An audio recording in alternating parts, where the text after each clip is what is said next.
I was hoping to teach school when I graduated in '90, but you couldn't buy a teaching job in 1990. And so I went to work for a community mental health agency, and I was doing vocational rehab. And I was working at yet another agency, and I was downsized. And I wasn't worried at the time because I had experience writing grants. I had written about, my career's about $360,000 worth of grants. So I wasn't concerned, but even with that, I couldn't seem to get a job. I had had like 4 interviews, and I was just, I was pulling my hair out. I went to BVR and talked to Tim Knappenberger, and he told me about the self-employment project that they had, which I was thrilled to hear about because I was ready to start working for myself instead of someone else. So it was sort of a pinch me moment. One of the first things I had to do was to write a business plan. I had to decide what kind of a business I wanted to be in. My sons and I were sitting around a table one day, and I said, as smart as the 3 of us are supposed to be together, we should have figured out a way to make money by now. It wasn't very long after that my younger son, Jeremiah, said, Dad, he's making mead in his basement. Mead is honey wine.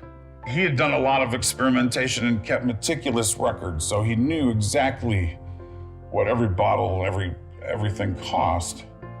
And so I went to write a business plan, and I had all that information already because he had kept good notes. I did have some help. Goodwill signed Adam Karam to me, and so he's been my mentor. I set a bottle of mead that my son had made down in front of Adam and said, okay, we're gonna sell this. And so it turned out that it was a really niche product. Adam was pretty positive about the whole idea. Adam walked through the discovery process with me. We went and looked at buildings and rent and aspects of the licensing. Location was really, he let me know how important it was, but the boys found our location first, and it was rough, but he could see the potential. Lots of traffic, the price was good, etc. There was times where I didn't believe it was going to happen that Adam still did believe that it was very doable. And that was one of the reasons why it's been so great to work with him, is the encouragement. He made us think about things that we wouldn't have normally considered. We were kind of at a point in the beginning or whatever that we didn't even know what we didn't know. And he made us research just about every aspect of the business I could think about. I was pretty desperate as far as the job thing was concerned. I needed a vision and a future.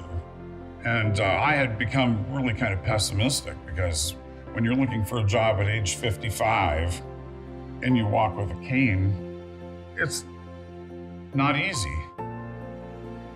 And Goodwill gave me the encouragement that I could still work. We're on the very edge of the thing busting wide open, and large sales are about to happen.